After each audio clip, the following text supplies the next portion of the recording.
प्रविश्य मम वाचमिमां प्रसुप्ता सञ्जीवयत्यखिलशक्तिधरस्वधाम्ना अन्यां च हस्तचरणश्रवणत्वगादीन् प्राणान्नमो भगवति पुरुषाय तुभ्यम्.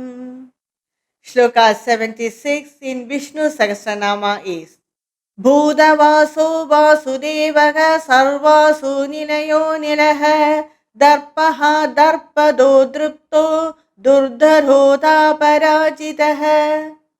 There are 9 namas in this shloka and they are Bhudavasuhu, Vasudevaha, Sarvasu Nilayaha, Analaha, Darpaha, Darpadaha, Druptaha, Durdharaha, Aparajitaha. So these are the 9 namas in this shloka, and the first nama Bhuta Vasuhu is it. Bhuta means the beings, and Vasa means that one residing place, the residing place. So Bhagavan Vishnu, he is the abode of all the beings in this universe. All the beings reside in him. So we all reside in him. Maybe we are not aware of it. So that's the meaning of Bhuta Vasuhu. Bhagavan Vishnu, he is the abode of all the beings in this universe. And that is the meaning of the Vishwarupa Darshana, which Bhagavan Sri Krishna showed to Sri Arjuna in Bhagavad Gita. All the beings reside in him. He is the abode of all the beings, and that is Bhuta Vasuhu. And the next nama is Vasudevaha. Vasa means to hide, to cover. Bhagavan Vishnu, he covers or hides his real nature from all the beings, and that is Vasa. And he is the Lord of all the beings. He doesn't reveal himself to all the beings or to the universe. And at the same time, he is the Lord of this creation or this universe. So he is called Vasudeva. He hides or he covers his real nature from the universe. At the same time, he is the Lord of this universe. So he is called Vasudeva. Sarvasu Nilayaha, that's the next nama. Asu means prana. Sarvasu means in the prana, 5 sub-pranas are connected to it. That is prana, apana, udhana, samana, vyana. So these are all the 5 pancha pranas, they say, and they perform different functions in this body. And for different functions of this body, just like blood circulation, digestion, everything. So these are the 5 pranas which are collectively known as prana. And that Sanskrit name of prana is Asu, and Sarvasu Nilayaha. These 5 pranas, which is collectively known as the prana, it resides in the Jivatma, which is none other than Bhagavan Vishnu. So this prana resides in Bhagavan Vishnu. That is the meaning of Sarvasu Nilayaha. Nilaya means the abode or the resting place. So that is Sarvasu Nilayaha. The next nama is Analaha. Alam means enough or limited. Anala means unlimited. The nature of Bhagavan is infinite, unlimited. So he cannot be grasped by our mind or by our senses. We imagine Bhagavan to be someone like us because we know only that what all we see are just like ourselves. So we think Bhagavan will also have the same emotions like ourselves and the same form like ourselves. But he is more than that. He is infinite. That is his real nature. Another interpretation for this nama is Nal means smell, which implies the sense organs. Bhagavan Vishnu is another, that is, he is beyond these five senses. He cannot be grasped or contemplated by the mind or the five senses. So he is called Analaha. Na alam asya saha Analaha. The next nama, that is the fifth nama, is Darpaha. Darpa means pride or ego. Ha means destroy or kill, like that. So Darpaha means Bhagavan Vishnu. He destroys the pride or ego of the people who do adharmic act or who do wrong action or evil action. So Bhagavan Vishnu is Darpaha. He destroys the pride and ego of the evil people or the people who do adharmic act. And at the same time, he is also called Darpadha. Darpa means again it is pride or ego. The means one who is the giver or bestower. So it appears that these two namas are contradicting, but when we understand the meaning, it is not contradicting. Darpadha means Bhagavan Vishnu, he bestows pride or he gives justifiable pride to the people who do dharmic action. For example, when a person do dharmic action or good action in the society, he will make the name of that person or that action of that person to be appreciated by all, and everyone appreciates him. So that is a justifiable pride. He feels so happy. He will make Bhagavan Vishnu will make that person to be respected by all in the society. So he bestows justifiable pride to the person who performs dharmic action or good action. So the difference between Darpaha and Darpadaha is only in the attitude and really not in the action. Druptaha means one who always enjoys the nectar of bliss or that ambrosia of that Atma. He always identifies with the Atma, and that's why he is called Satchidananda Swarupa. He is always connected with the Atma, identified with the Atma, and he always enjoys the bliss of that Atma. So that is Druptaha. Then eighth nama is Durdaraha. Dara means to bear or to hold. And Bhagavan Vishnu, he is not easy to be contemplated by the mind. The bhaktas and jnanis, by their constant focus, or by constantly focusing their mind on Bhagavan, or by deep contemplation, or by intense concentration, they are able to contemplate Bhagavan in their mind. It is not easy to see the image of Bhagavan in the mind. We have to concentrate a lot, focus a lot, completely should be unaware of the external situation, which is not easy for a common man. So it is very difficult to contemplate Bhagavan in the mind, and so he is God called Durdaraha, very difficult to hold his image. The next nama, the last nama in this shloka is Aparajitaha. Bhagavan Vishnu cannot be defeated by the internal enemies like jealousy, greediness, passion, or external enemies like the Asuras. He cannot be defeated in any way. We cannot make him jealousy. We cannot make him angry. So in that way, we cannot defeat him. And the Asuras also, by their physical power, external physical power, they also cannot defeat Bhagavan. So one who cannot be defeated by the internal or external enemies is called Aparajitaha. So that's the meaning of this shloka, and the summary of this shloka is all the beings reside in Bhagavan Vishnu. He is the abode of all the beings, and he hides himself from this creation, but at the same time, he is the Lord of this creation.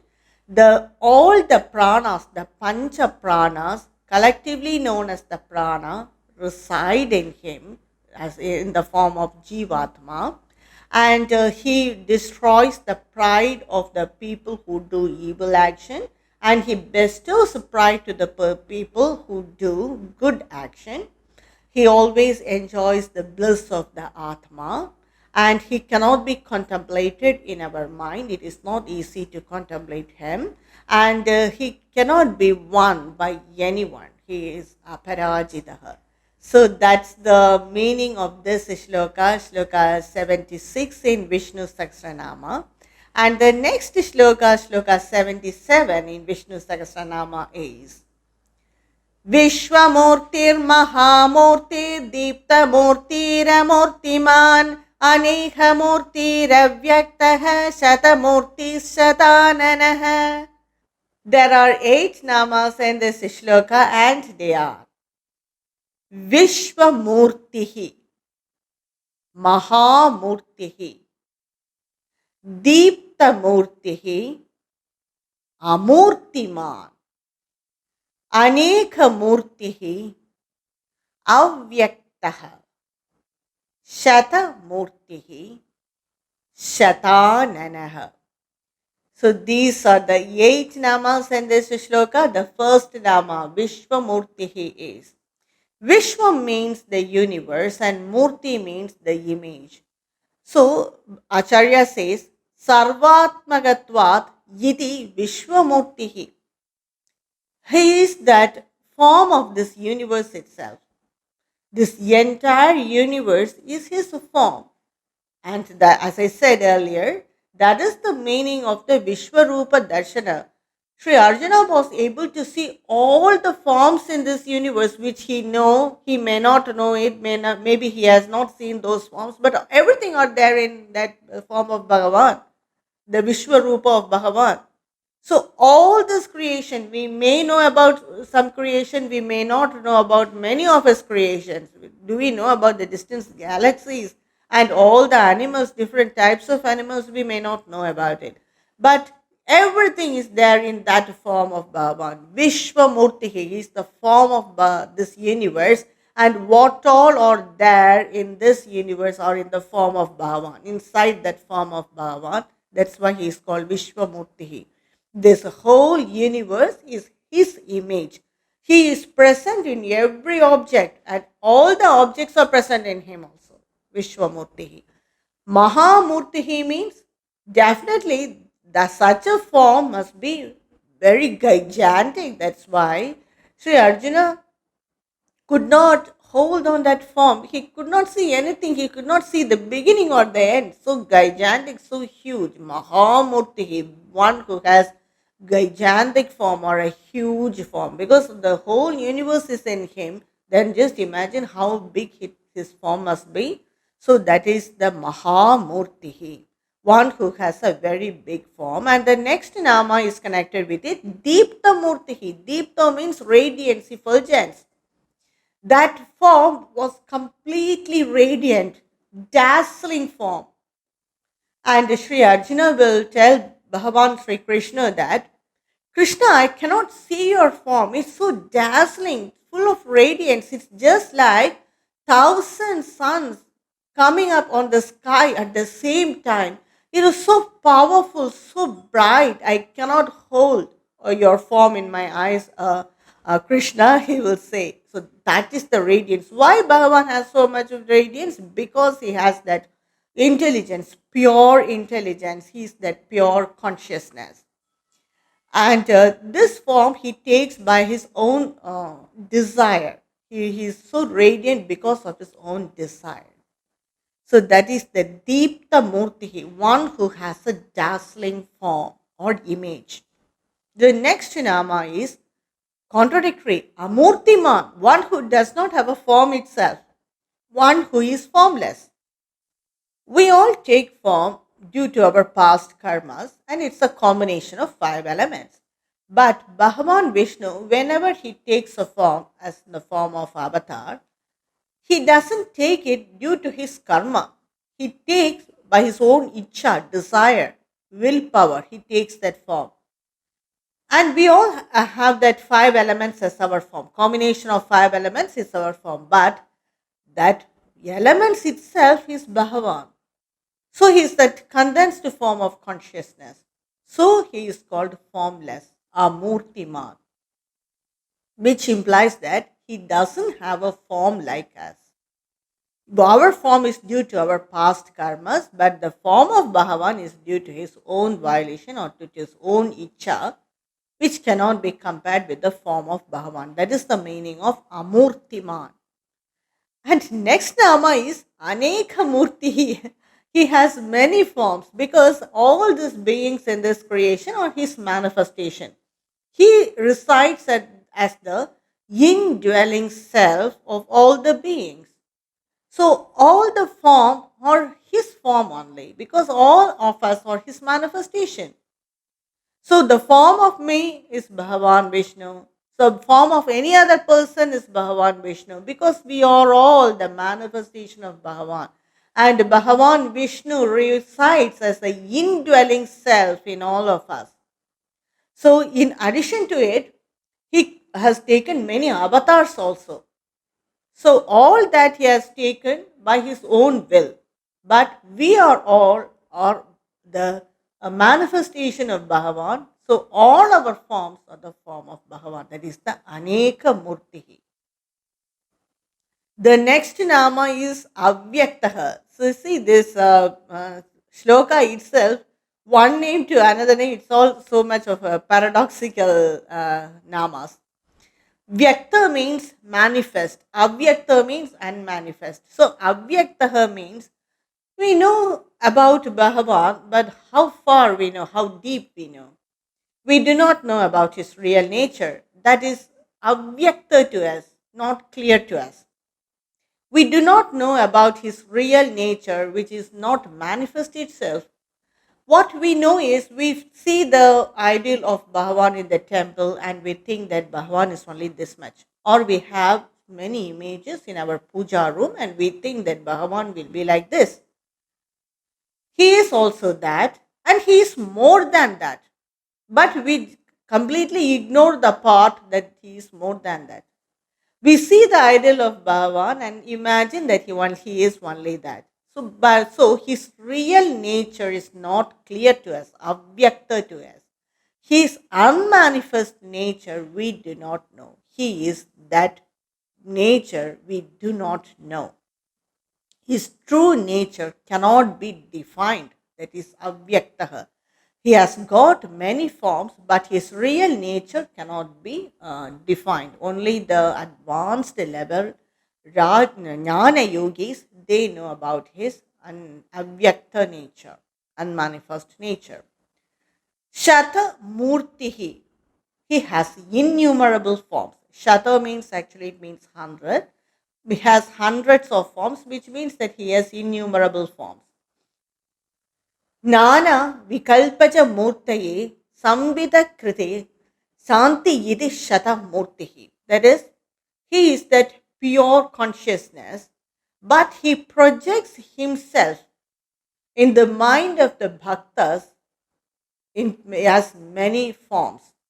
He projects himself as different forms in the mind of the bhaktas.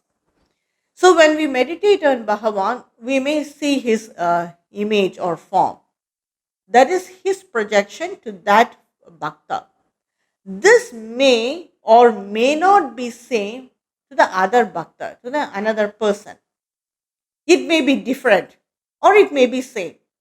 We cannot surely tell about it because he projects himself in different ways according to the mind of the bhakta. That is also very important. If he reveal his unmanifest, avyakta nature to an immature mind, then he cannot grasp it. Or if he reveal his vyakta nature in a very aggressive form, just like Nrsimha Murti, then also that immature mind cannot grasp it. Prahlada had so much of maturity and he was a great bhakta. So when he saw Bhagavan Vishnu as Nrsimha Murti, he was not scared, afraid of it. He didn't have any fear and he just went near him. But all are not same. So he projects himself in different forms according to the maturity of that bhakta. So he projects himself in different forms. That is Shata Murti. So the difference between Aneka Murti and Shata Murti means the different forms of this universe, including the avatars, are the form of Bhagavan. That is the external form. But Shatamurti means he projects himself in different ways to the bhaktas. In different, he shows himself in different forms to his bhaktas. The next nama, that is the last nama, is Shatananaha. Anana means face. Shata means 100. He has hundreds of faces. Definitely, he has innumerable forms, so he may have hundreds of faces. Each form will have a face. That's why when Sri Arjuna saw the Vishwarupa of Bhagavan, he said that you have so many eyes, many innumerable mouth, innumerable teeth, innumerable nose, innumerable ears, innumerable pairs of leg, pairs of hand. So each form will have a face. So Shatan and I have one who has innumerable faces. He is the face of all, and that's why the wise people, they do not criticize or talk ill about any form in this universe, because they have the knowledge that in that form Bhagavan is dwelling. So it is the form of Bhagavan. So the people who are ignorant or without knowledge, we easily criticize others people's form, or we insult over the other people's form. All those are ignorant way of life. So the people who are wise, they know that form of a person is the form of Bhagavan, because it all in this creation are the manifestation of Bhagavan. So that is the 8 namas of this shloka, and the summary of this shloka is Bhagavan Vishnu. He is the form of this universe, and his form is so huge and gigantic, and his form is so effulgent and radiant. No one can see it with their ordinary pairs or the physical pairs of eyes. And he is without any form, because his form is not like us, and he is the form of all the people, all the creation in this world. His real nature is not clear to us, and he projects himself in different ways to his bhaktas. He has innumerable faces. So that is this shloka 77 in Vishnu Sahasranama. I will continue with the next shloka of Vishnu Sahasranama in my next video. कायेन वाचा मनसेन्द्रियैर्वा बुद्ध्यात्मना वा प्रकृते स्वभावात् करोमि यत् सकलं परस्मै नारायणायेति समर्पयामि। ॐ तत्सत्।